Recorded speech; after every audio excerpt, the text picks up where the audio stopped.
sheriff was telling everybody, the whole town burned down in 1851 and it was rebuilt by 1852. That wouldn't happen anymore these days. That's right. That's right. Yeah, because now they're gonna have to clean up all the hazardous materials and all that before they ever get in there and start building again. But it was incredible. That's it. It's gonna be kind of random. That's gonna be the sign language interpreter.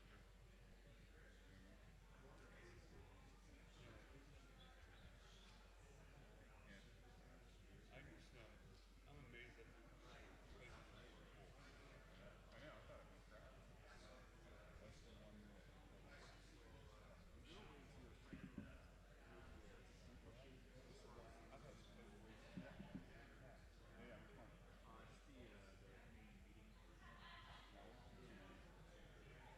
Coffee. And so, where did he come from? I am. Well, just for your sake and your. Yeah. Yeah. That makes total sense. A little cushion. Okay, we're streaming now. Just so you know. Yeah. Yeah.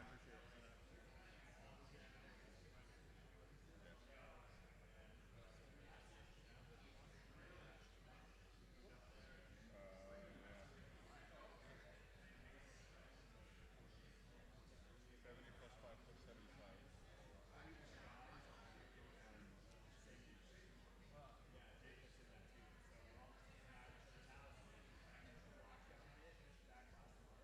can't believe they voted on that. 700. That's paradise. Greenville, as tragic as the destruction was, got like 100 structures. Well, the entire town is only like 200 structures. You know, not the whole side.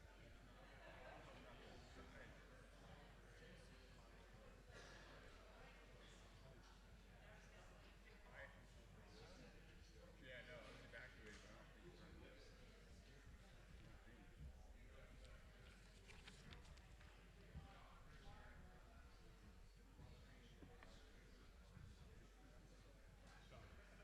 That's Barnes and Wilcox Valley. That's the top of the ridge.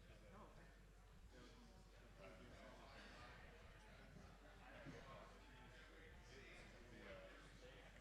The Warner Valley. I don't know where the Drake Valley is. He's gonna. What's that? He's gonna be picture in picture. Sign language. Yeah.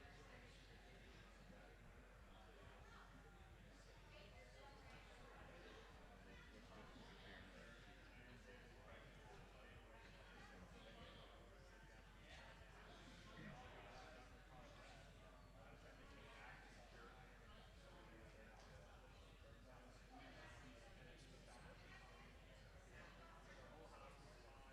Yeah, it's feeling pretty good, huh?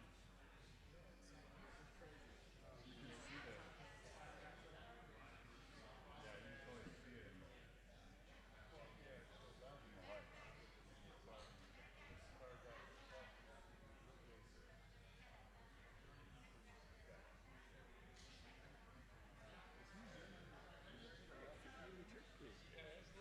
How are you guys? I just grabbed this water and it's soaking, so now I can't touch anybody.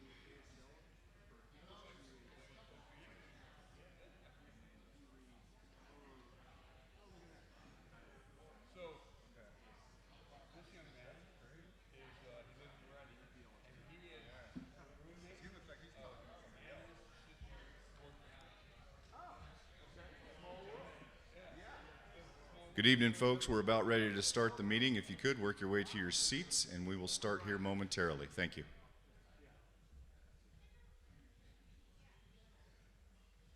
How long have you been? Since three.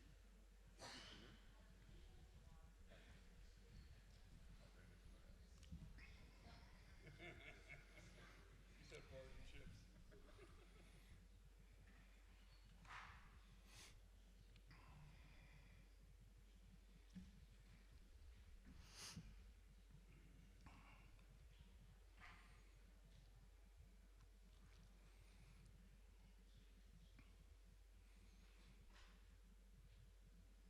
gentleman in the back, just let me know when we're ready to start the video feed.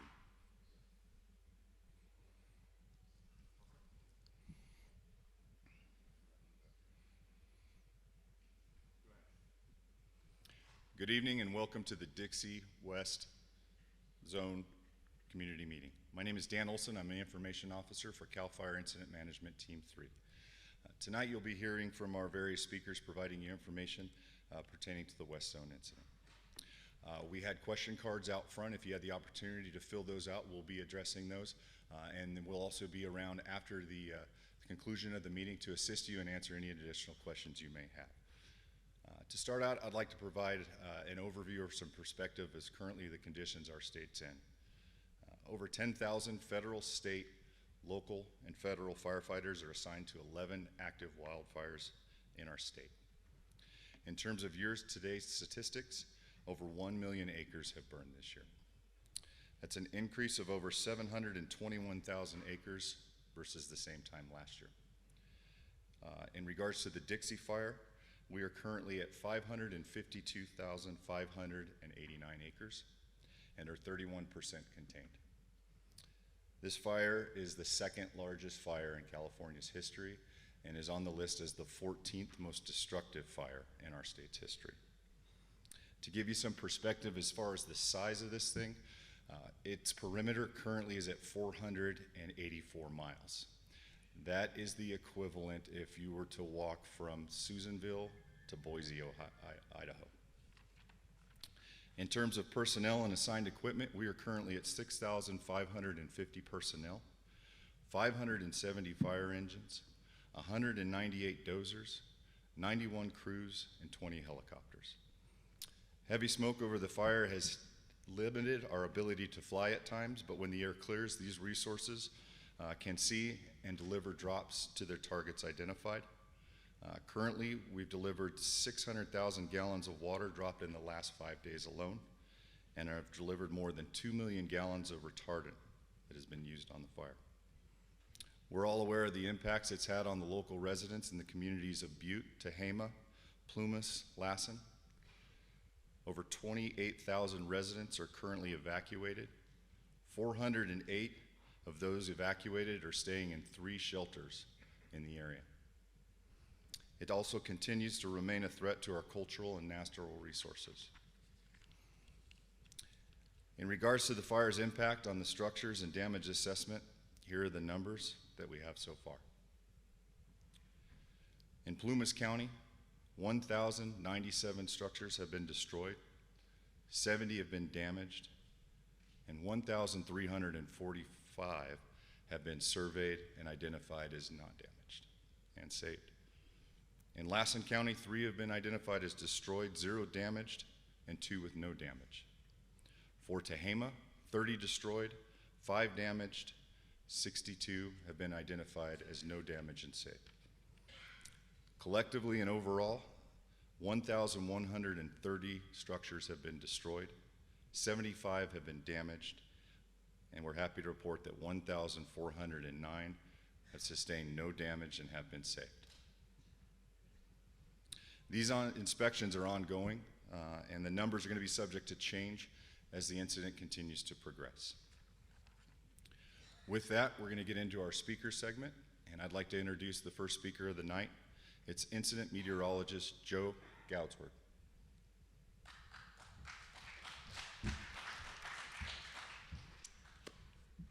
Well, thank you and good evening, everyone. I hope you'll be clapping after you hear what I have to say. High pressure has been sitting over this incident now for the week that I have been here. That high pressure is keeping the air very still, so we're not getting a lot of wind, and of course that smoke is settling down and causing all the issues that we are seeing outside. So that is one good thing that the smoke is doing. It's keeping those winds on the calm side. We have seen the occasional thunderstorm pop up. We saw a nice little one go through Susanville just yesterday. It looks like we could see another round of thunderstorms tomorrow. Now, we're not looking at anything widespread, no major outbreaks or anything like that. But whatever cell does pop up tomorrow The atmosphere is so unstable. It's hot, it's dry. I don't have to tell you that. So we'll be looking for those gusty outflow winds that could obviously have a major impact on the fire. Then we're going to go into a change. We're going to see that upper level ridge begin to break down tomorrow night. And that's going to be replaced by a storm system that's moving on the coast. Unfortunately, the storm system is not going to bring any precipitation. But what it is going to do is bring some wind. Now that wind should help us get rid of some of this smoke. But obviously, any wind on the fire is going to be problematic. So as we go into Monday and into Tuesday, as that pattern shift starts, we're going to see those winds pick up. Primarily out of the southwest, anywhere between, let's say, 15 to 20 miles an hour during the afternoons, and we could see gusts as high as 30 miles an hour. Obviously, that's going to be problematic for the fire. So we are definitely going to be watching that over the next couple of days. Some more good news, I guess, if you want to at least look at it that way, is the temperatures are going to cool off. So as that system moves through, we'll see the air clear, the temperatures drop, but again, we are definitely going to be watching what those winds do, particularly Monday and Tuesday, and then things will quiet down after that. So once we get past through Monday and Tuesday, much quieter weather is expected with calmer winds and cooling temperatures. So just got a couple more days to go through, and then things will be definitely on the upswing, at least as far as the weather is concerned. Thank you.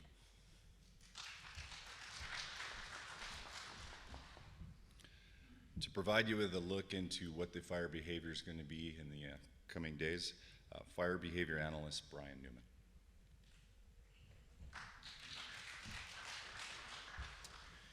Good evening. So my job on the fire is to use a myriad of tools to give an idea to our crews of really what the kind of fire behavior and fire spread location and distances they can kind of expect based on weather, topography, and the fuel modeling.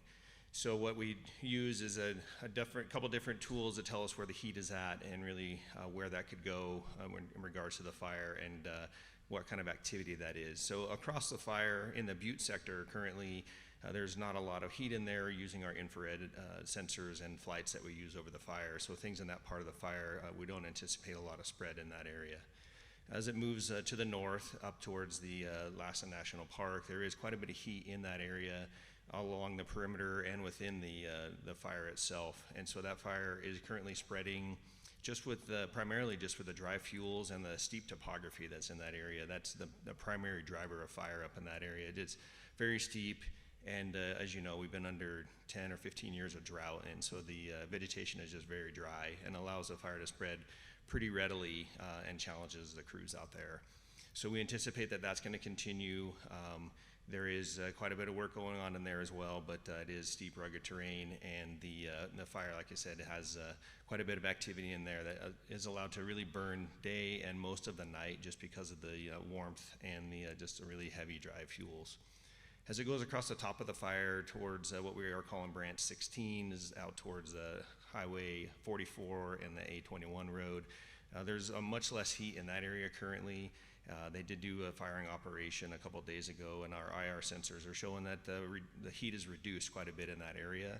And so we're feeling that based on that activity that has gone on up to this point, that we don't anticipate a large challenge to the control lines up there currently, but there is still heat remaining up there. And so we're modeling some of those different options that could happen with the upcoming wind event, just to give a worst case scenario so that we can make plans accordingly based on that. As it goes down in towards Almanor, what we're calling the Clear Branch area, there is quite a bit of heat in there as well. As it just north of 36, there is the heavy timber in there, and the topography's rugged in places with some lava caps in it and lava rock type of area that makes it a little challenging for the crews to get in there. And so overall, we had some outflow winds from the thunderstorms in the past couple of days, and it challenged the crews in there with some of the fire activity that got into the crowns and made some runs in there. So we're modeling some of those areas as well with the expected weather so that we can really provide a good output and some direction to the crews to give them an idea what kind of activity they can expect and make their plans accordingly out on the fire lines. Down to the southern portion of the lake between Almanor and the Mountain Meadows Reservoir area, the Dyer Mountain area. Again, we're doing some pretty good modeling in there to see what kind of activity that they can expect over the next couple of days. That is some pretty rugged terrain and pretty mountainous area, and so it is wind exposed. And so we have some concerns about what that's gonna look like over the next couple of days. And so again, doing some modeling, giving some ideas, using our simulation models to see how far and where that fire could run based on just the heavy fuels that are in there and the long-range spotting potential that we have, unfortunately, just due to the conditions that are in there. So overall, we're looking ahead over for the next 2 to 3 days based on the upcoming weather events and really trying to put together all of our information and technology that we're using to provide the best information and output for the crews on the line to be able to make their plans accordingly.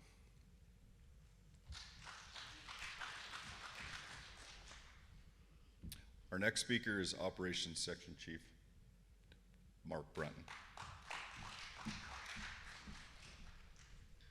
Good evening. So my job in the fire is basically running all the operations, so all the putting together the plans along with my partners in development of the operational plan and implementing that plan for the actual boots on the ground fire suppression. So what I'm going to do is I'm going to explain how we've organized our incident.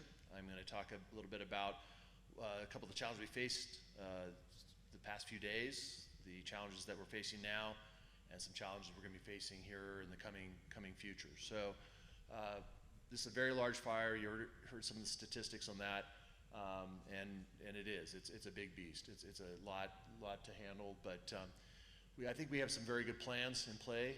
We have some outstanding fireground leadership, solid firefighters that we were able to bring in to lead our personnel and then the boots on the ground to accomplish the mission. So the overall fire that encompasses the whole thing has a number of jurisdictional authorities that are responsible for it, everything from federal, state, and local responsibilities, and even within the federal agencies, a couple of different agencies from the Park Service to the U.S. Forest Service, CAL FIRE, and all the other local agencies. So because of that, we all have kind of a piece of the pie, and we all have our authorities and things that we need to address for public safety. So with that, we've taken the fire and what we call is zoned it. So basically, we've kind of taken the fire and split it, and a lot of that is based on the jurisdictional authorities. This is split into two. It's got an east zone and a west zone.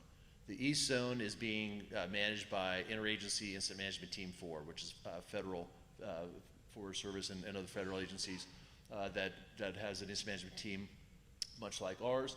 And the west zone is being managed by CAL FIRE Incident Management Team 3, which is our agency, CAL FIRE. So within the west zone, which I can speak to, and I can speak a little bit to the east zone because we've been working collaboratively together as one fire, one mission.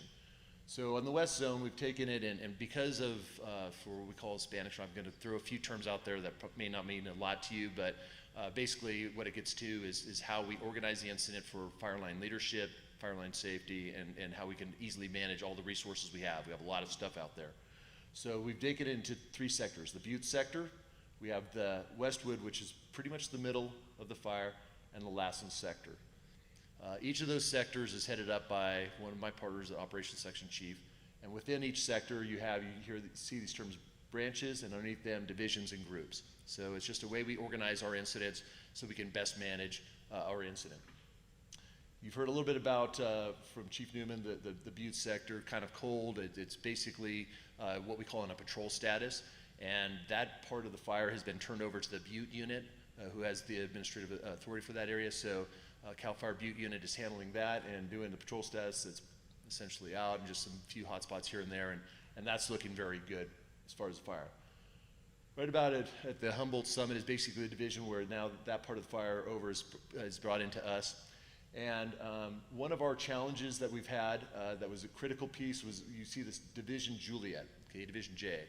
That was very critical because the topography and so forth the fire could spread into what's called Mill Creek, and those who are familiar with it, that goes into Tehama County, and it's a horrible place you do not want fire into. If fire was established there, that would create a scenario for a potentially very large fire in which you would actually need to place a whole nother team in there. So that was one of the concerns and marching orders from our agency administrators dictated to us is do not let it there. And from a firefighter standpoint, absolutely agree. So that was one of our main priorities and objectives early on. Team 3 assumed the fire back this past Sunday. We inherited from Cal Fire Management Team 3 had been on this for the first 3 weeks. So that was one of the priorities. And so we established our control lines in there. And with that, we did a very complex, extensive backfire burn operation, number of day operation, had a lot of resources. We put in some of our best troops in there because it was such a critical piece. That's been going on for days. We've had a lot of success, and so as we stand here today, that's looking really solid. It's closed that door from that fire spread into Tehama County and affecting those communities there and creating even a bigger problem for us. So that was a key piece, is in Juliet. Keeping within that Westwood sector, which that's under, there's a variety of things that we'll talk about. So the west shore of the lake, so Chester and all those communities. They've been, over the past few days, we've had a lot of resources in there, doing a lot of extensive mop-up, and from a fire standpoint, rendering that safe so that we can, at some point, enter into our repopulation process. And I say it's a process because it's not just put the fire out and let people back in. We want to make sure that when we return people, that it's a safe environment. So that means, from a fire standpoint, that we take care of any of the hot spots, any of the hazard trees that could fall and hurt individuals or damage property, making sure that all the smokes that we best can find are out, and that sort of thing. That process also includes making sure that the pillars of life are returned to normalcy as best they can, so that you have power, that you have water, that you have sanitation, all those things that are important, so that when somebody gets back in there, that they can resemble life the best they can, even though the fire has burned through there. So that's part of that process, and that is a collaborative effort. It's not just fire, it's working very closely with our law enforcement partners. So in this case, with the Alaska County Sheriff's Office, in the lower part of the fire with the Plumas County Sheriff's Office, so, and then all the other law enforcement agencies, and then of course all the utility agencies. So that is a very lengthy process, and there's a lot of steps to that process. So as far as from a fire standpoint, we've gotten to the point where that's a very safe thing as best we can. Now, certainly when people move back in there, it's heavy fuels and so forth in there, so there will be some stumps that'll smoke and that sort of thing. And we'll have resources in there for what we call calls of service, so that people will see smokes. They're obviously going to be on edge because of the fire situation. We understand that. And so we have resources there that will respond to the call for service, go there, put out those smokes and so forth. It's just going to be an ongoing process with this fuel type. So that's looking really good there. You see the peninsula and then Westwood itself. So the fire definitely has made some runs. The other night when we had the thunder cell collapse, fire was pushed around pretty heavily, was pushing and threatening the communities. We had plans in place.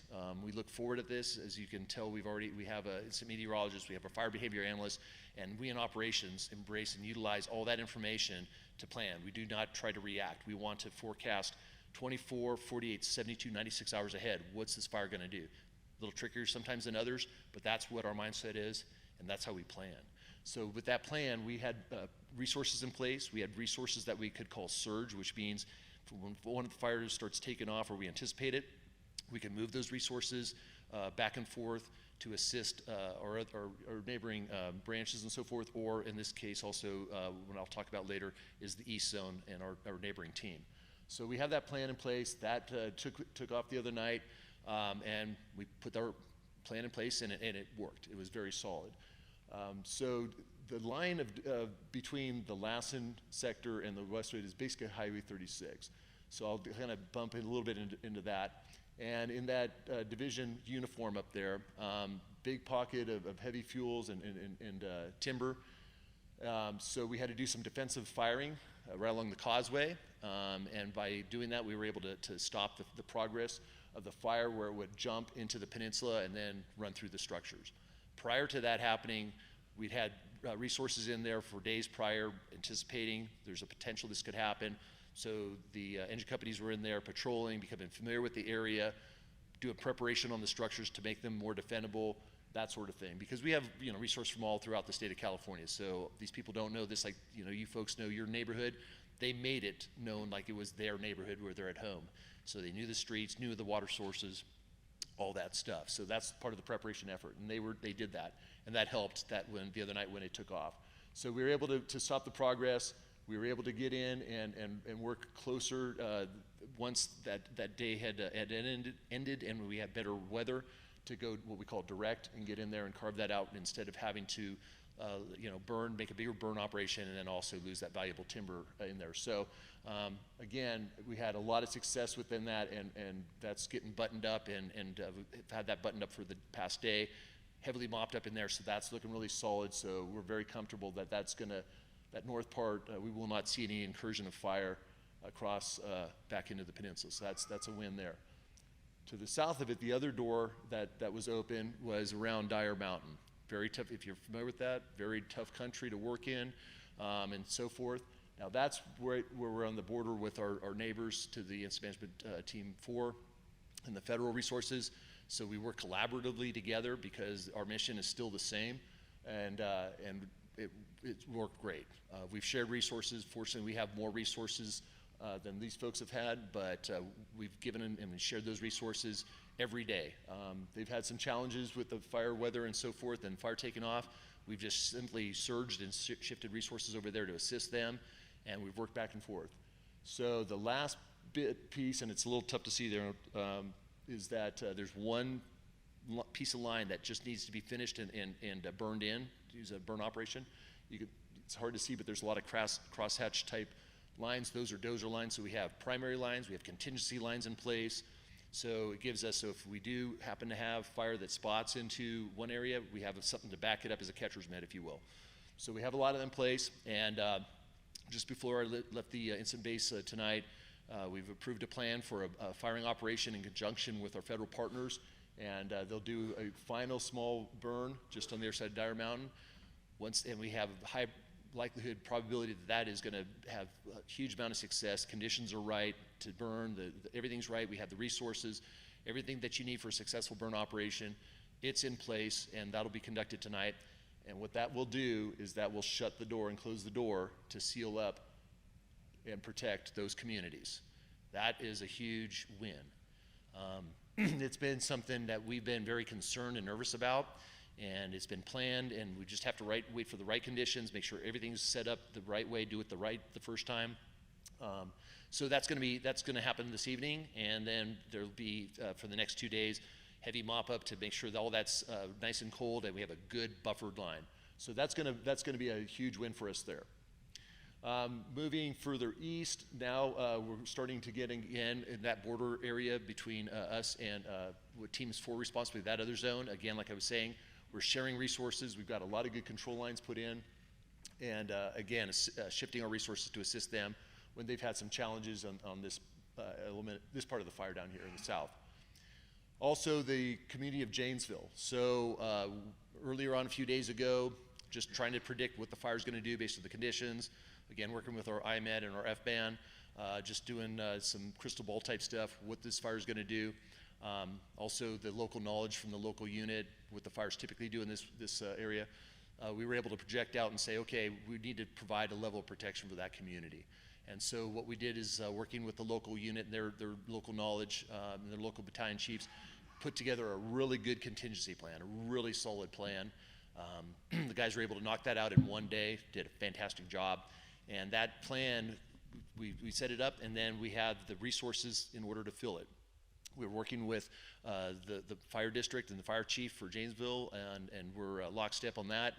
Got that set up, and we can, again, surge resources as needed into that community to protect the community. We were able to put in a good contingency line above that community.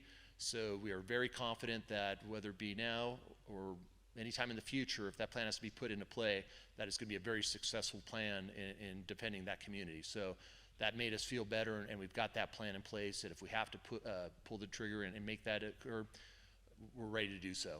And high level of success, we believe in that. So that's kind of the Westwood sector. Now moving north of 36, we have what's called the Lassen sector. A lot of challenges there, and very complex. So one of the complexities and the challenges was the Warner Valley. Obviously a lot of history there. There's structures within there. And so we've been looking at that for a while. We've been able to put resources in there before the fire front hit and prep the structures, come up with some plans, and put in some contingency lines and initial lines. And so we were pretty well prepared, pretty well ready, pretty well stocked. And knowing that's a priority, that was a priority for us, again, putting some of our best horses in the race. So that we started seeing some fire activity on Kelly Mountain, and we started putting our plan into play. But as you know, we're in this drought. We are facing fire conditions, historical fire conditions, fire activity and fire intensity that most of us never seen. We've got a lot of very experienced folks. I've been doing this 35 years, and I will tell you, every time and every year for the past 5 years, I say, you know, it can't get any worse. It can't burn any more intense. It can't get any crazier. And every year I'm wrong, because it does, unfortunately. So what we experienced in that valley, or with the crews that were up there, when that fire made its run the other night, it was, and I've seen some video that was taken. I've talked to the actual crews that were there, definitely downloaded with the fire ground leadership, and good, solid, experienced firefighters. And again, nothing like they've ever seen. And they put up a good fight. They were able to save some structures. The fire took others. You know, these men and women put it out there, and unfortunately we had 2 firefighters that we had to send to the hospital with smoke inhalation. Fortunately, they're out of the hospital now, but that's the level of dedication that these folks put forward in the defense. So it was pretty intense in there, and they had to at some point disengage, regroup, set up a new plan, and then re-engaged. Okay, that's what we do. So they put a good fight in, and again, there were some structures lost, but there were also ones saved. So that you know, overall is a win, the best we can do with the conditions we're given. So that's been the Warner Valley. Now the fire also moving into the park. I should have more intense. Here we go, a little bit better there. Zoom in, and what we call the Branch 13, that goes into Lassen Park, National Park. And what we've done is we've worked closely with our federal partners. We've put together an organizational structure. I mean, it's their park, their land. They know it inside and out, and they have specific policies on how they fight fire within the park, and we're honoring that. And so we've been working collaboratively with that. They're part of our organizational structure, and we've got some good plans put together on how to protect the park as well. So we've got that plan in play, and they're making good strides. For the most part, the fire intensity hasn't been too bad. Today we saw some increase in that fire behavior, but again, we do have plans in place to help mitigate and suppress that fire within the park. Moving outside along Romeo, Tango, we talked a little bit about uniform already to keep the fire and cut it off from moving south, but also in Romeo and Tango, we've got you know, some infrastructure in there that some of you probably saw an outage, unfortunately, the other day of some of our, you know, your internet and so forth. Fiber optic line did take some heat, was damaged, and caused that. That was due to about a 400-acre slop over the line. We were able to pick that up and stop the progress from it heading east, which was fantastic. Put in a good fight there to stop and save that. And so that's in a mop-up phase and looking really good, and it allowed PG&E to get in there and Frontier to get in there to do assessment and repairs. So that's a good thing there. We've been able to check this up. This is more into a mop-up phase. We've got a lot of good control lines in there, and we're, you know, confident that we're going to be able to hold that, and that's looking really, really good. We're very, very happy with the progress we've made there. So that pretty much takes you around the horn as what's going on. I'll give you a little bit of what we're facing. You heard from the meteorologist about the weather we're facing forward. I'll be honest, a couple challenging days for us. And like I said, we're always looking, you know, 48, 72, 96 hours ahead. I just came out of a plan meeting with my fellow operations section chiefs, and it's going to be, I'll be honest, concerning based on there's still a lot of fire out there. We've made a lot of progress. We've had a lot of wins, but there are some things that concern us. However, we've collaboratively within probably half hour put together, I think, a really solid plan with some prioritization that's going to get us through the next 48, 72 hours. It's going to be exciting, not in a good way, folks. I'll tell you that way. But I think we've got a good solid plan. We've got the resources that we're going to be able to put in play, and we're already starting that tonight, putting those resources into play. Tomorrow is going to be a heavy work day of reopening some lines from the hog fire, which our team was responsible for last year and managed. And that knowledge, even though most of us are from out of the area, we had that knowledge of that from last year. Reopen some of those control lines, which happen to be in the right place for what we anticipate the fire is going to do based on the weather. That's a good thing. So we don't have to establish new lines and such. So there's a lot of confidence with that. Now the other questions ask, what about all these aircraft, and aircraft are one of the many tools we utilize. It's not the end-all be-all, because if aircraft put all the fires out, you wouldn't need all of us. I wish it were that easy, but they are an important tool, and we utilize them to the best we can. The challenge we've had is with the weather conditions, and you've been living it, right? Have you seen the sun since? I haven't for the past week and a half I've been here, unfortunately. It's been socked in with smoke. Well, the aircraft cannot fly safely or effectively within that smoke conditions. We're looking for those opportunities, and there's times when the opportunities open up and we see the openings, and as soon as we can, our air personnel are ready to go. We can put the air leadership in the air, and we can bring in the air tankers and the copters. You've heard some of the statistics of how much water and retardant's been dropped, and that's it. We're aggressive with that because that's a huge tool that we utilize for our troops on the ground. So today we were able to get a good bit of clear air.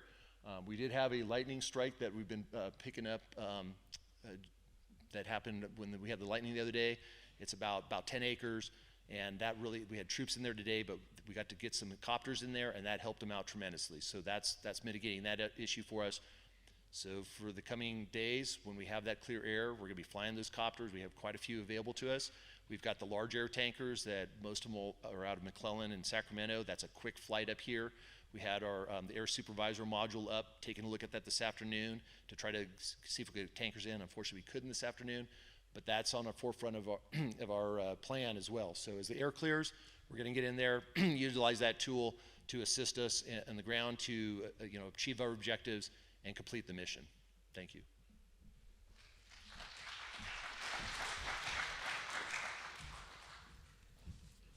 Our next speaker is U.S. Forest Service Agency Rep. Deb Bumpus.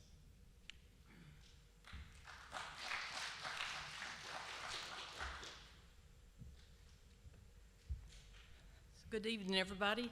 I'm the forest supervisor on the Lassen National Forest, and in this incident, I'm an agency administrator, and my position as one of the agency administrators is working with the ICs, with the teams, to ensure that we're clear on what our objectives are for fighting the fire and for helping the communities. And that's been a consistent approach since it started down in the southwest corner of this fire. And 24, 25, 26 days ago, I was in Chico with the team down there. Every 3 to 5 days, it seems like we've had a weather event that's caused some significant growth in this, and it's also involved other folks coming to the table as agency administrators. And so you'll hear from some of those too. But what I also do is just coordinate with the Plumas National Forest, making sure that we're sharing information out to the public in all ways that we can and answering questions. And I've got some information from the East Zone today, and then I'll share a little bit on the West Zone as well. So this afternoon when I talked to the folks over on the Plumas, they wanted me to pass along some information to you. They still are doing structure assessments in the North Arm, in Wilcox Valley, and in Ketty Point. Those structure assessments are similar to what we're doing up in the Warner Valley area, and it does take some time to get that information back. So if you know of folks that are curious about their homes or their neighbors, that information is on the sheriff's office's web pages, and you can pick that up there. There's also going to be so the federal side, we transition teams every 14 days. So a team comes in about 3 to 4 days before the previous team times out. And so they spend time transitioning, understanding what the tactics are, where all the people are spread out, all the issues that we have, and then they take over the fire at day 14 when the other team transitions out. So on the federal side, there will be another team coming in on Tuesday.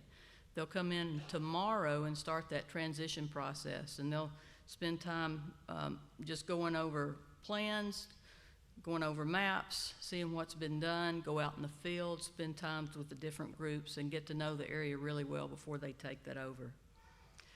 So one of the other things that we had talked about early on when we started having evacuations is that both the Plumas National Forest and the Lassen National Forest has campgrounds that are open for evacuees, and that is still the case on the Plumas. They have campgrounds in Meadow Valley, Red Bridge, Rock Creek, and Deans Valley. Those particular campgrounds are dry camping sites, so you have to take your own water in, you've got to take your trash out, and of course we're in a campfire closure, so there would be no campfires. So if there's a phone number that we can pass on to you if you're interested or know somebody else that might be interested in that.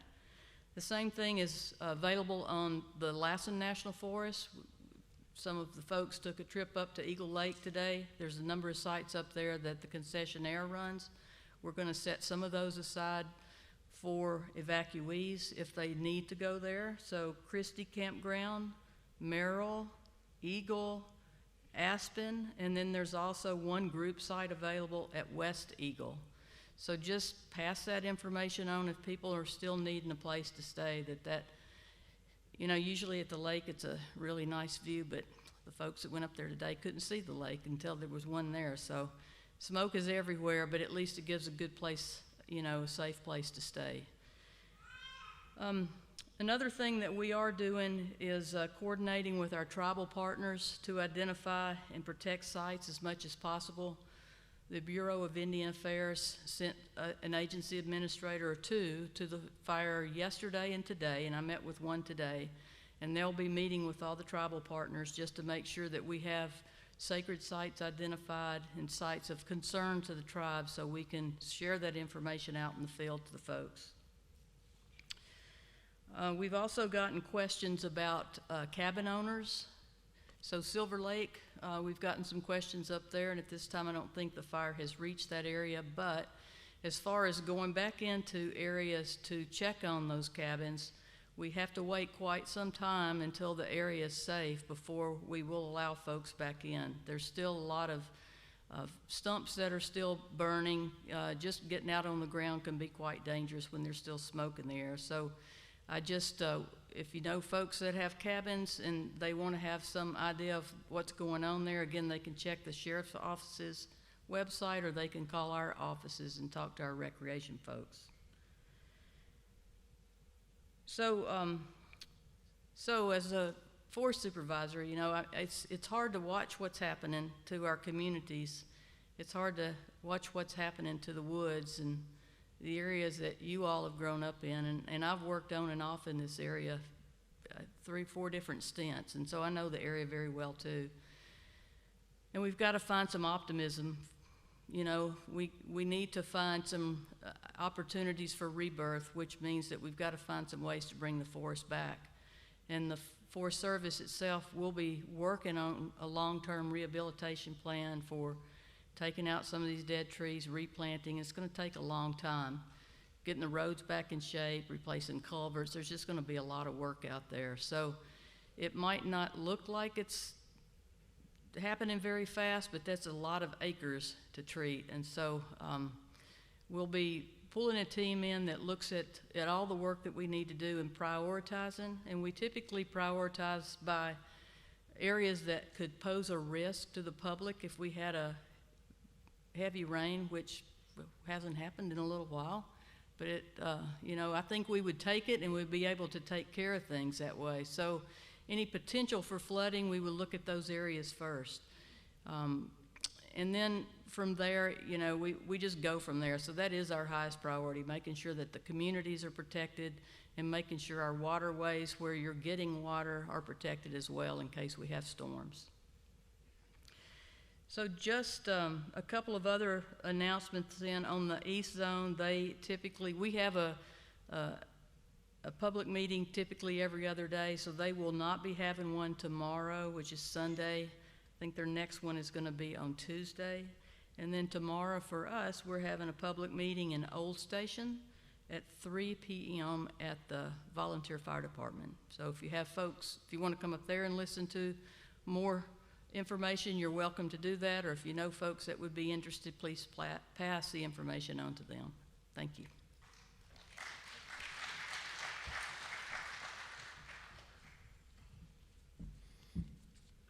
Our next speaker is Lassen County Sheriff Dean Groudon.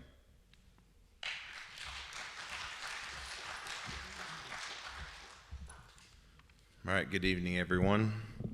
I want to start off by thanking the community church and their staff for hosting us today, making their facilities available. Let's give them a round of applause.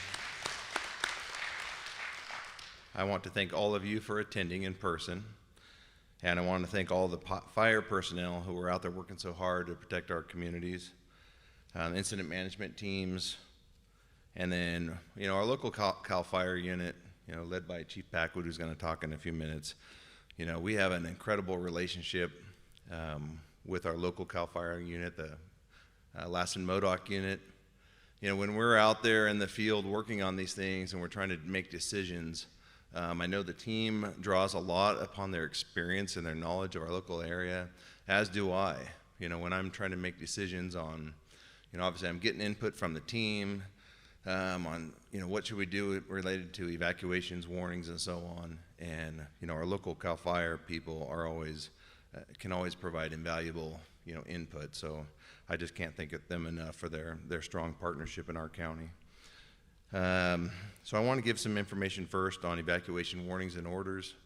The current orders, I'm not going to give the full description, but it's really that southwestern portion of the county, or much of that section of our county, and you can get full real-time details on all the orders and warnings at community, and I have trouble saying that for some reason, community.zonehaven.com, just like it's spelled out. If you look that up, that's a service we started using this year that filled that blank. We didn't, in the past, it was hard to generate maps that you could look at to see the areas that were included in those zones, but now we're able to do that. So in that area I was describing in the mandatory order, the communities are Westwood, Clear Creek, Pinetown, and that Silver Lake area, those cabins at Silver Lake. And as the Forest Supervisor Deb Bumpus said, we've had staff out there. We've seen no structure loss in that Silver Lake area up to this point. Evacuation warnings. There is one zone between 36 and 44, and like east of Hog Flat, that whole portion, that triangle there is under a warning, as well as Janesville, west of 395 from Bass Hill to the Janesville grade. I want to double back on Westwood a little bit. You heard the report. We've had there was some unstable weather the last couple days. There were some periods of time where, there was some real concern about that fire moving into the Westwood, Clear Creek, Pinetown areas.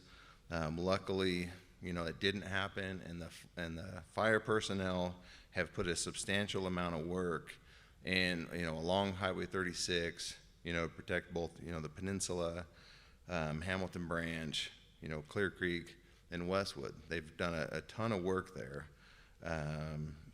but you just don't know. You can't, we still have to be prepared for the worst, as has been said. And then on the back side of Westwood, the south side of Westwood, last night the winds came up for a while. There's still a lot of fire back on Ketty Ridge. There was some pretty significant, plumes of smoke up there. And they've done a ton of work on Dyer Mountain and Ketty Ridge back there, behind Mountain Meadows or Walker Lake. But there is still some concern in that area, and that's where they're doing the firing operation. I believe they're discussing this evening.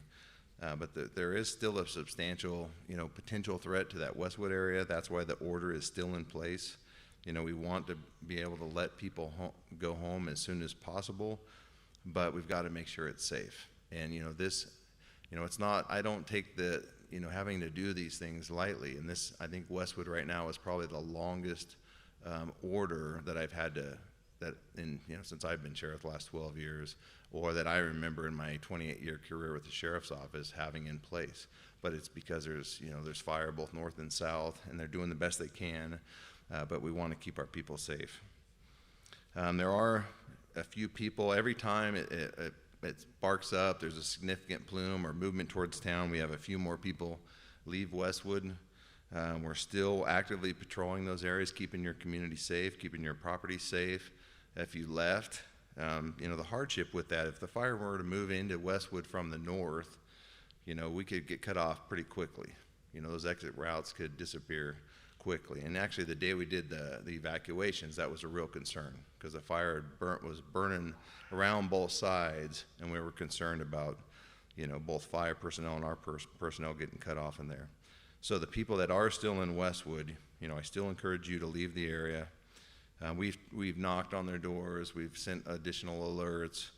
They've had every opportunity to leave that area. And if the fire moves into Westwood, our personnel will move through those areas with their sirens on. If they have an opportunity, they might get an opportunity to knock one more time just to tell them it's here, it's real, you really need to leave. But we might not have that opportunity. So what we've told them is we will drive through town with the sirens on. We've worked it out with the fire chief, who's going, if he has an opportunity to, we'll sound the siren or the horn one more time. And then really our people at that point, they have to get to safety themselves. So we've designated some locations where they can shelter in place in the worst case scenario. And obviously they have, egress routes where they can leave that Westwood area if they have to. Janesville, I just encourage people, just don't get lulled to sleep on that warning. They've done a ton of good work above Janesville, but there's still a lot of fire burning over the other side of the hill, down that Genesee Valley in that country. And with the wind event coming, we'll be talking with the team, getting information related to the modeling and other things, but still, anyone that's lived here for any amount of time knows how fast fire can move in our country in this area with sustained wind. So I just want people to be aware of that. I want them to stay ready to leave in case we have to issue an order. And anyone that's even close to this fire, everyone needs to be paying attention to what's going on. Everyone at all times in the summer in this area should have a go bag and have a plan for leaving their homes if they have to. So I just encourage everybody to be diligent, and be ready, and be paying attention. In the next couple days, due to the increased winds, we are going to ramp up, our law enforcement presence. We've done this a couple times when we issued the warning in Janesville. We called for a lot of assistance. We'll be staffing up on Monday and Tuesday just in case those orders or warnings have to be expanded. Our plan is to build, have 3 squads put together with a leader of each of those squads and able and ready to respond to any area of the county where if we have to do orders and warnings. Some of the help, I just want to mention real briefly, sorry for going on so long, but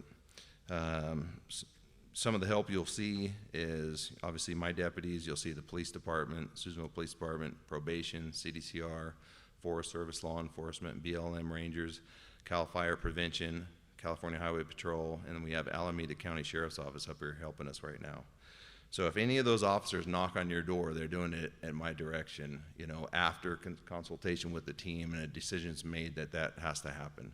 Whether it be a warning or an order, if an officer comes to your door, they're doing it at our direction or my direction. If we expand those evacuation warnings, and I just want to remind everybody what they should be thinking. Start making plans right now if you haven't. Have a plan in place to move large animals out of the warning area. And if you have special needs, you have relatives with special needs and that are going to cause a delay in moving out of that area, you should consider leaving the area under the warning. And then, once that warning's issued, well, like I said, everyone should be pre-planning right now. But if a warning is issued, that means you really have to have your stuff ready and staged and ready to leave. If we issue an evacuation order, we ask that you do not panic.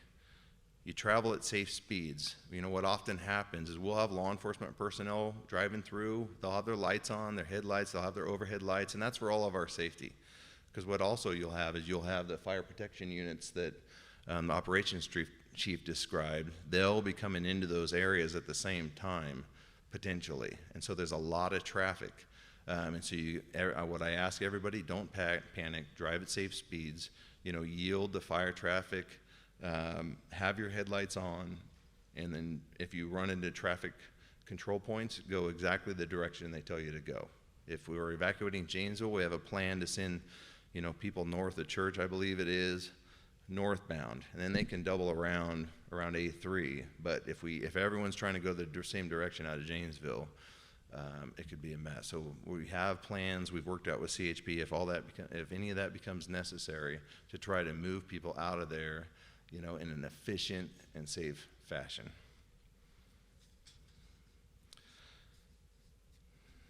Okay, so in closing, I'd like to thank all of you in our communities for your continued support. This is a fire like we haven't seen before. After last year, honestly, last year was a rough fire season for us. We lost homes in 4 different fires in Lassen County. And I thought, there's no way that it could get worse. And fortunately, we've only lost 3 structures, but just the sheer length and potential of this fire is it truly is something we haven't seen before. Unfortunately, I don't believe we'll have a quick resolution like we have for so many of the other fires we've seen in the past. So I encourage everyone to be patient, focus on and supporting your family, friends, and neighbors. And like I said, although there won't be a quick resolution, we will get through this and we will do it together. Thank you and God bless.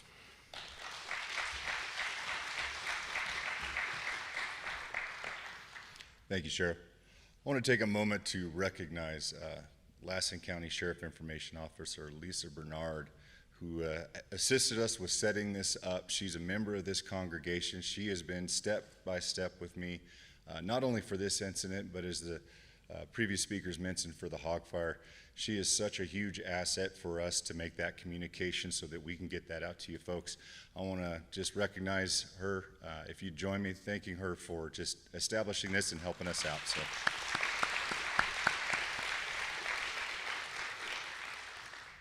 Next, we have a video presented by Plumas County Sheriff, so if you'll join me in watching this video, again, it will be Plumas County Sheriff.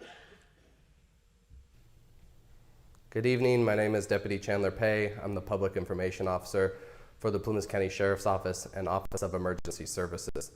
Along with tonight's update, we wanted to bring you a little bit of a historical update as well, since we weren't able to attend the community meeting last night.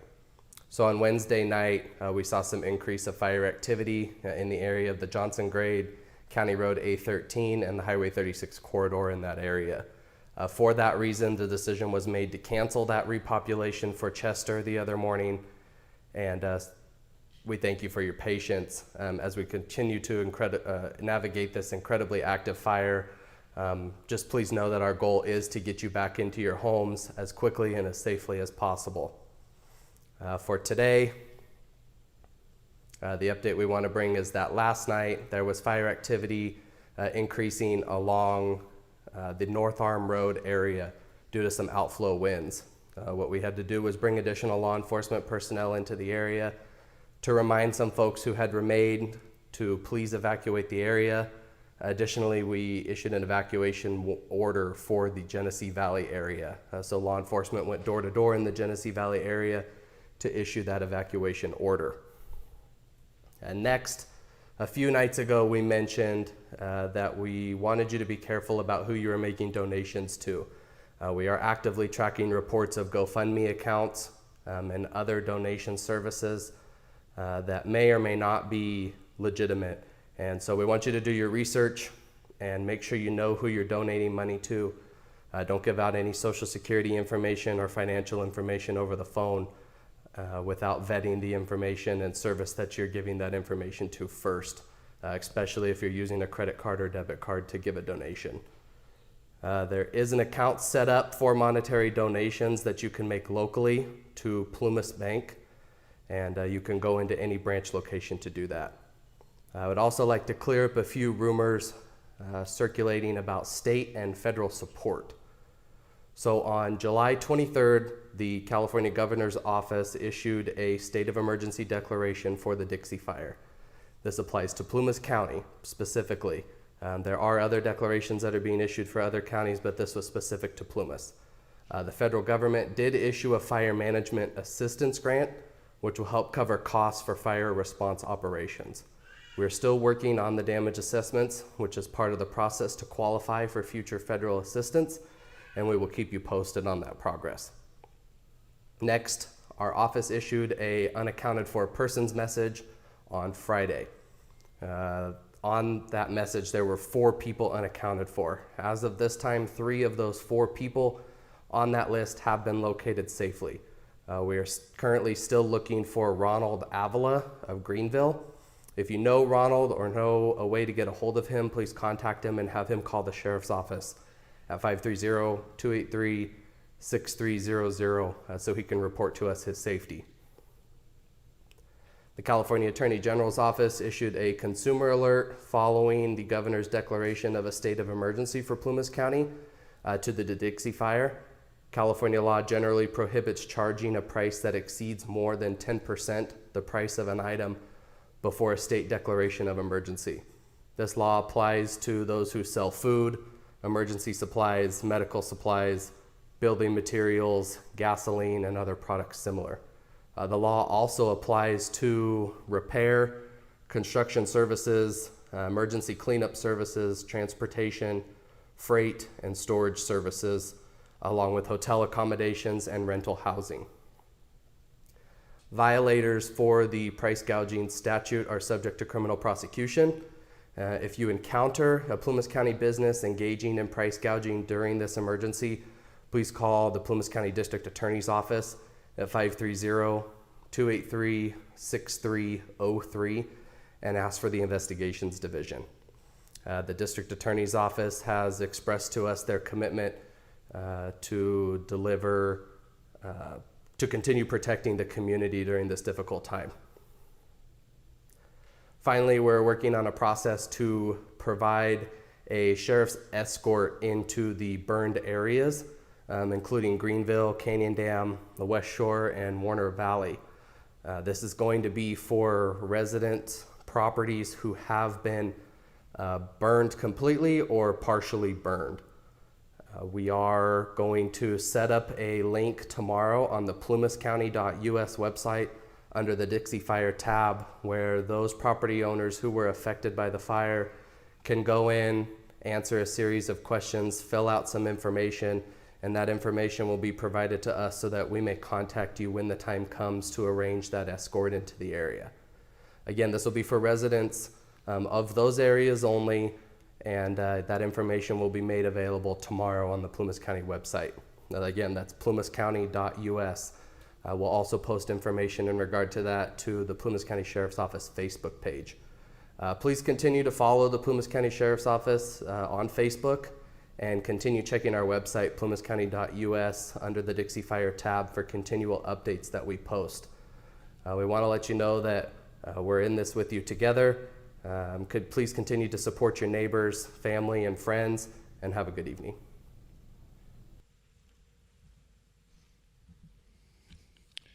Please join me in welcoming CAL FIRE Unit Chief for the Lassen Modoc Unit, Scott Packwood.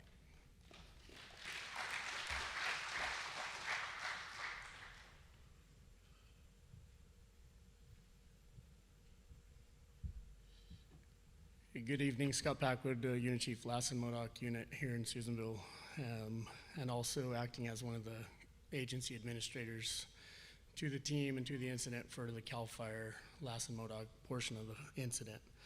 I just want to start out by talking about the conditions that we're in this year. Everything is in a critical state, our fuels, our fire behavior. As all of you know, being locals, we had virtually no winter to speak of this last winter, and we've been experiencing critically dry fuel moistures, trending approximately 4 to 6 weeks ahead of all of our previous fire seasons. So everything that we've been experiencing this year has been at least 4 to 6 weeks ahead. We were seeing timber burning unlike it ever has before, all the way back in April. Trees torching out, so it's been trending that way the entire summer so far. And if we look back at some of our historical large fires, or recent large fires, I should say, the Loyalton fire started last year on August 14th, burnt 47,000 acres. The Sheep Fire started August 17th, burnt 27,500 acres approximately. The Walker Fire, which was in the year prior on almost a wet year, was started September 4th, burning 54,600 acres. And the Whaleback, which was also in 2018, just a couple years ago, started July 27th and burnt almost 20,000 acres. So our typical big fires don't even start until about where we're at right now. So we're trending 4 to 6 weeks ahead. This fire has had that 4 to 6 weeks head start on us. So we're just now getting to that critical part of our fire season up here. And as you know, all these fires that I mentioned lasted another 4 weeks approximately to get contained and put out. So that's what we're facing, is another 4 weeks of probably before we even catch this thing. We need to get into that later part of summer where we have those longer nights, cooler temperatures, and shorter days and shorter burn periods. So you heard the weather forecast from the IMET. The next couple days, a day or so after tomorrow, we're gonna get back to our normal southwest gradient winds, which those of you that live here know that that's pretty common. We get that southwest wind in the afternoon. Those are gonna be very critical days. These guys have their work cut out for them to hold what we have, and don't be surprised if it gets up and makes a couple days of some serious large runs. So it's an ominous forecast. It's not a good forecast. Fortunate part is it's only a couple days, and then we get into a little bit of a cooling trend and things stabilize back into a better weather pattern for fire behavior. With that, we're transitioning into our 5th team, which is gonna come into Quincy tomorrow and transition with currently Interagency Incident Management Team 4. So it's been a very complex incident, as was mentioned, and I don't wanna talk about a lot of the same stuff again, but we started out down in Butte County. It's moved up into Plumas, up into Lassen, up into Tehama, and up into Shasta County, up in the Lassen Park. So we're into 5 counties, multiple jurisdictions, as was mentioned. We're going into our 5th incident management team, and we have a couple bad weather days coming up. So a lot of work cut out for us. These guys are working. An incident management team's typical day is about 19 hours of work with very little sleep in between. That's why they rotate out. The Forest Service is changing out at 14. Our guys are still working a little bit longer just because of policy differences, but it's a very grueling schedule for these incident management teams that are just making the plans every day to send these guys out on the line. The firefighters do long shifts as well, and they're from all over the country, so we appreciate your patience with them. Our job as agency administrators is to try and provide them as much local knowledge and direction as we can, and get them familiar and up to speed with being out of their local areas and being able to work in our local environment as fast as we can.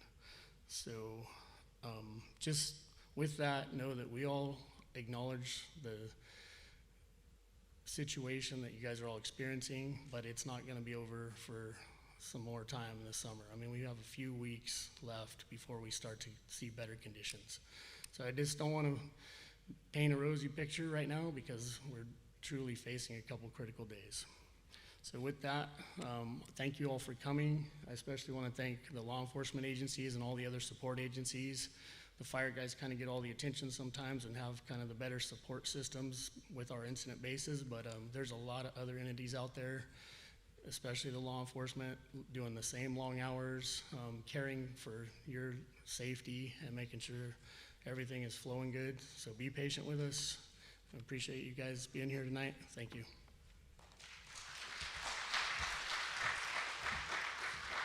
Thank you, Chief.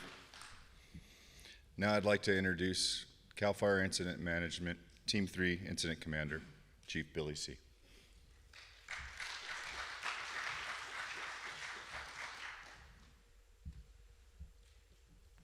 Good evening. Most of the time, I enjoy talking to the public and informing them about these incidents, but obviously 550,000 plus acres and the devastation that this incident's created makes it very tough to stand here before you today. Obviously, just here in Susanville right now, we see almost 4,000 firefighters. We're having to open up a second support base here over on Riverside Drive just to be able to support all the boots on the ground and to be able to feed them and get them out in a timely fashion out on the line.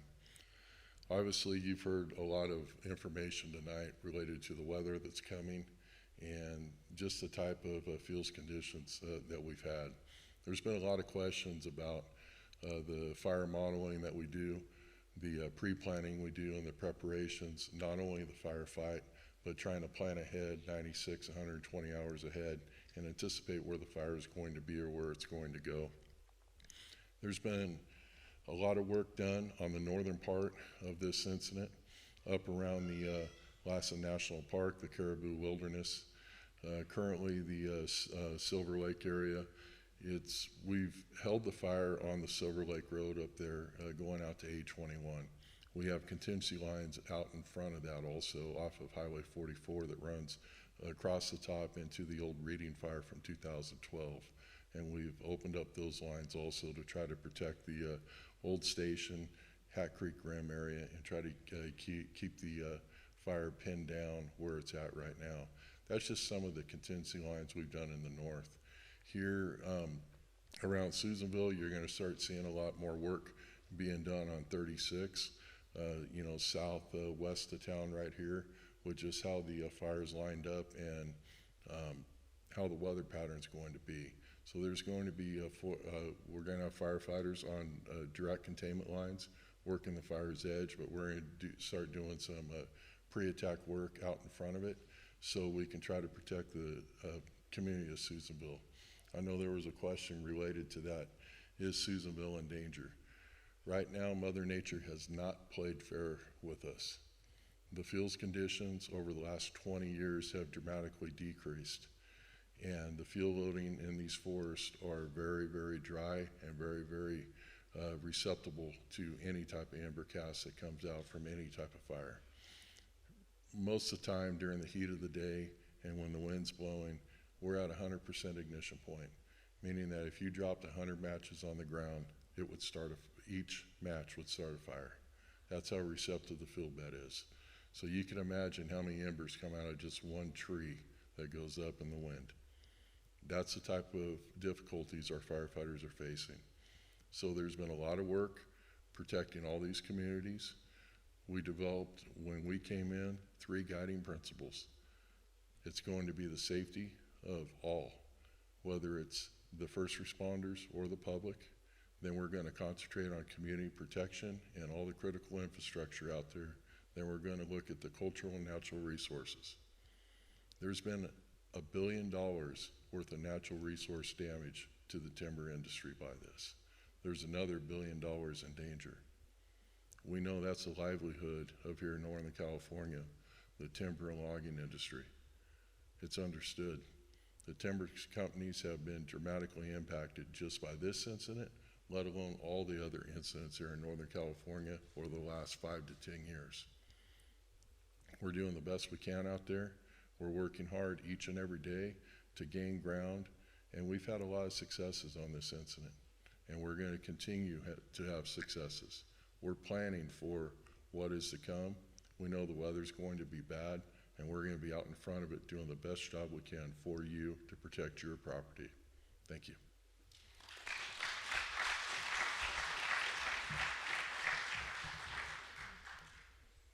So with that, folks, that concludes our speaker segment. We're going to transition into the question and answering segment. You folks were kind enough to provide us with some questions, and we're going to answer those tonight. So with that, it appears we've got about 5 questions pertaining to evacs for various areas. And the first question is, who controls when we get back into our communities? I was told FEMA controls this. I work for Plumas County Housing Authority and need to access my units. Sheriff, if you wouldn't mind, I've got 5 cards here that pertain to evacs. Some of them for the Chester area, but if you wouldn't mind providing some information. So all these cards, correct? Yes, okay, so who controls in California under the law? It's the Law Enforcement Authority. So in Plumas County, it's the Plumas County Sheriff. In Lassen County, it's the Lassen County Sheriff. We make those decisions, obviously with the teams. And now in Plumas County's case, it's a little more complex, especially Greenville, where you have that kind of damage. There are hazardous materials and other mitigations that might have to take place. That's why you saw in the campfire, it was months before people were able to re-enter their properties. But ultimately, the law enforcement authority, so within the city of Susanville, it would be the police chief. Out in the unincorporated areas of the counties, it's the sheriff. The next question, what can folks do for temporary housing? So the people, and it says, we got burned out. And I tell you, I don't remember which day it was, but when a lot of the high-level state representatives, including Director of, sorry, it's been a long couple of weeks, Director of Office of Emergency Services, Mark Gillarducci, he was there in Greenville with Todd Johns, the sheriff of Plumas County, and I, and the sheriff and I have been talking about that before that meeting, but obviously that's a top concern for us. You know, I explained to the director, and I think he understand, I think said before I said it, but I explained to him that this is a regional, disaster, that our communities are tightly linked, and our communities don't have the infrastructure and housing to support the people who have been displaced based on those structure losses in Plumas County.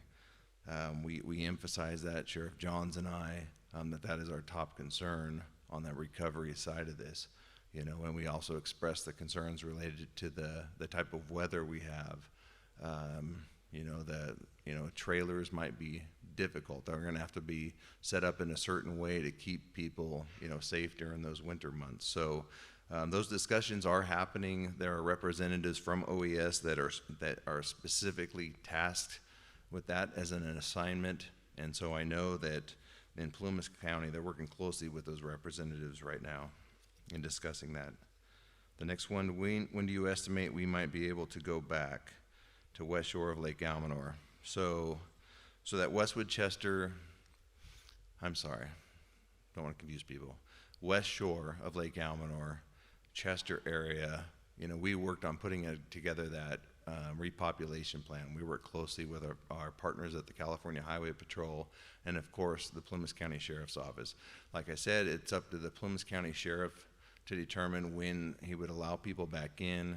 It's very, but people from Chester went all directions, when those orders came to leave. Some went to Chico, but a number of them came here. A number of them are in our shelters between the high school and the college. So we were going to do our part to try to help people get back, including driving them. We had that escort plan, which, some of the team members said they hadn't seen that before. But we want people to get back home as soon as we can get them home. So we were willing to plan something out that was different than had been done before. Unfortunately, the winds came through and, stopped that plan. But Plumas County, as was said, they've got to look at the critical infrastructure. There's a plan to potentially open up, 32 and 36 and repopulate only from that direction based on everything we're seeing on the 36 corridor right now. But the problem is they have to have those essential services. The hospital is working on, they brought some staff in. There's a process they have to go through to be able to reopen Seneca Hospital. And they're taking those steps right now to get that up and running, and I know that's one of the big considerations. There are a lot of people, when we evacuated Chester, Plumas SO, a lot of their staff got cut off multiple times during this fire. So Lassen County, we ended up, doing an all-call for our staff and helping with evacuations, Chester, Greenville, the peninsula, and I know when we evacuated Chester, we had a lot of people we were helping that were in wheelchairs get into buses and so on. You know, we want to make sure if those people return to that community, they have some of those essential services like medical services immediately available.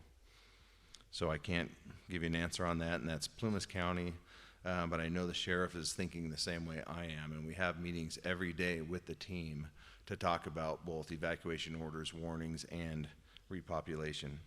The next one, any idea when we can get to Chester? We have an RV there. We need to get in, get our things. It's the same, basically the same response to that one. You know, as soon as it's safe to. Someone like that wants to, they might have an opportunity sooner rather than later to enter if they choose to, if the Plymouth County Sheriff's Office decides to open it up. And likely, if they do, it's likely going to be just from the west side of 36. When can we? Yeah, same thing. When we go to Chester, and I wish I could tell the people, you know, in Westwood when it would be safe to go home. You know, right now with the wind event coming, I don't see it happening. You know, we'll give it serious consideration. You know, based on what happens out of these wind events. We will talk about it still each day in case these things don't materialize, but the reality is, you know, with the wind events that are coming, a lot of those discussions will really be, you know, held up until we get through it and see what the outcome is. Thank you.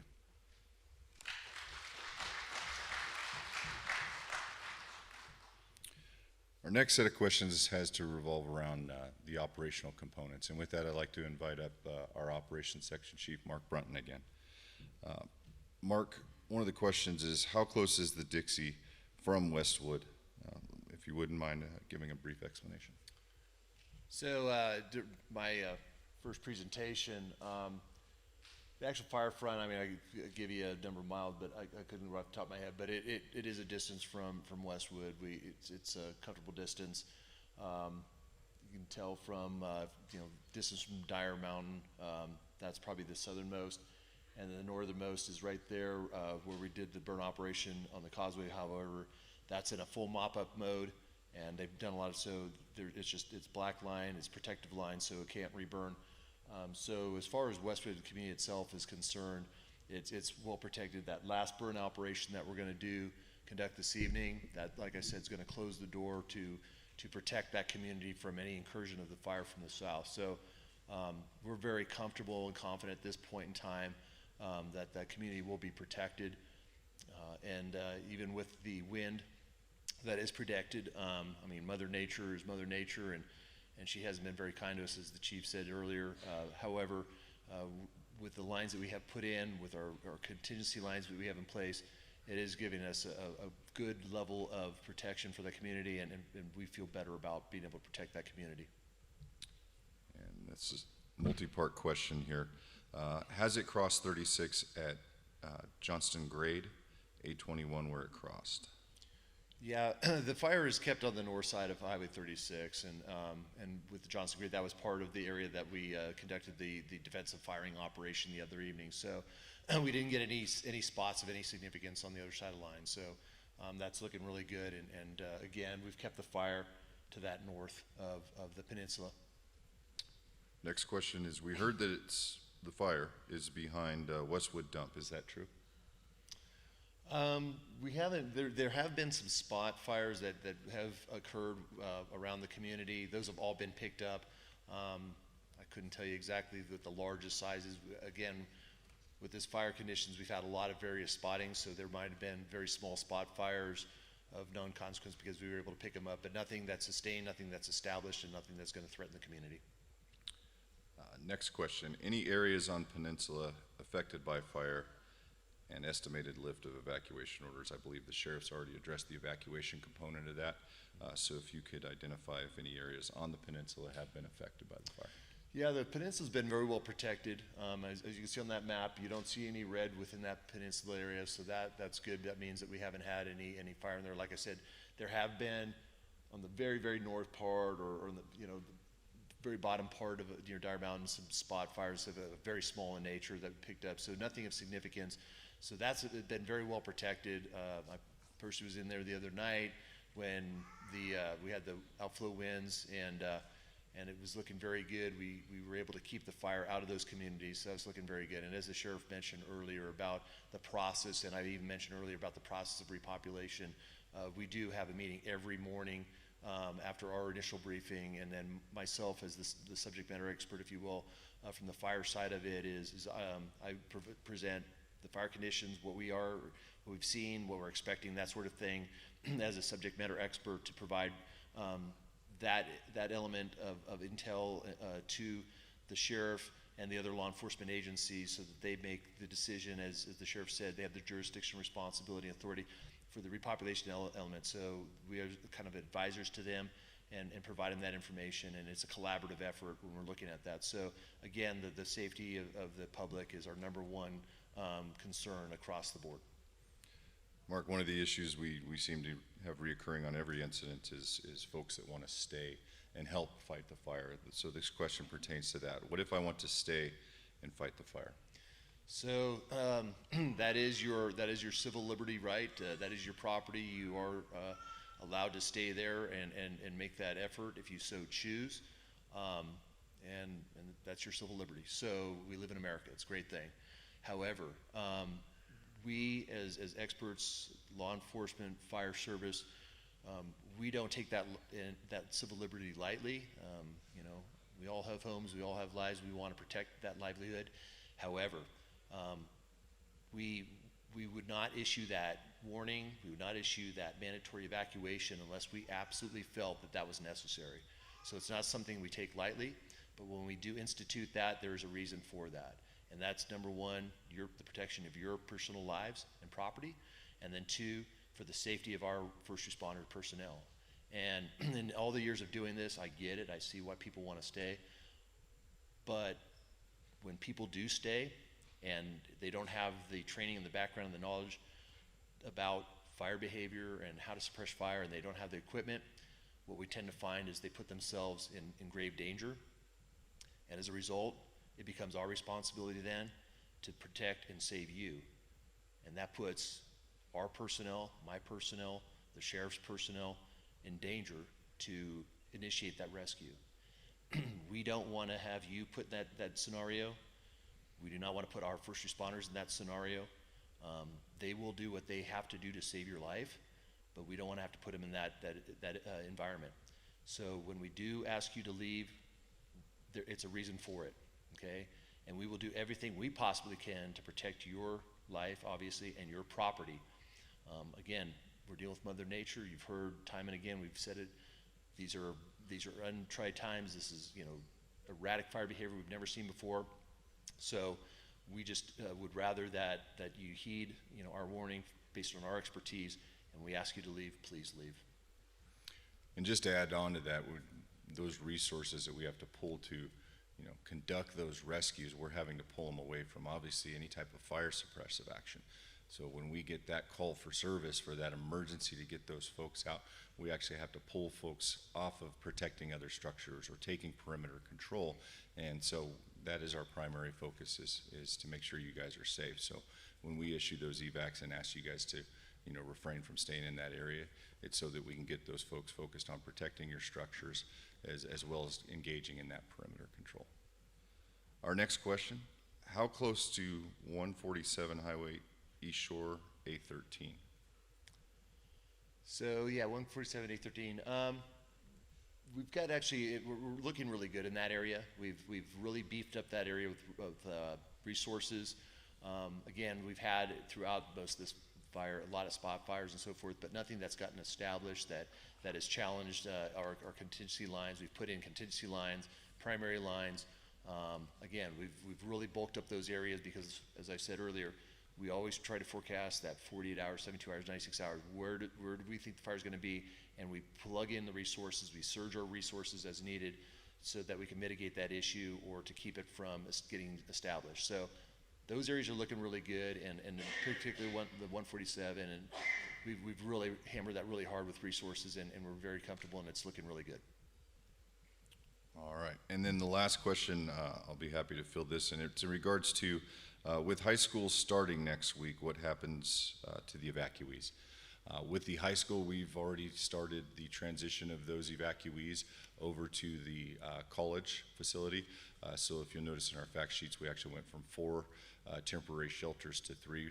That has already been implemented and in process. So those evacuees have already transitioned over to the Lassen College location. So with that, thank you, Mark. With that, that concludes all the questions that we received from you folks.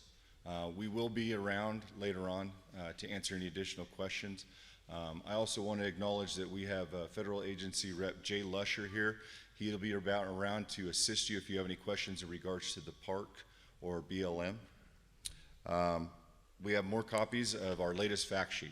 We got those out at 7 o'clock. We had folks rush them over to you. Please feel free as you exit, once you do decide to go and your questions have been resolved or answered, we will have the latest fact sheet with the latest numbers for you folks so that you can leave here with some information in your hand. I want to acknowledge and thank the members of the community church here in Susanville for hosting this meeting tonight. We greatly appreciate it. Your assistance.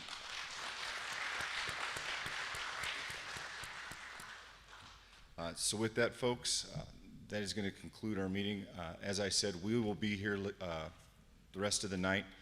We'll be here for you tomorrow. Our job is to serve and safeguard you, and we'll be here through the end of this incident. Take care and have a good night.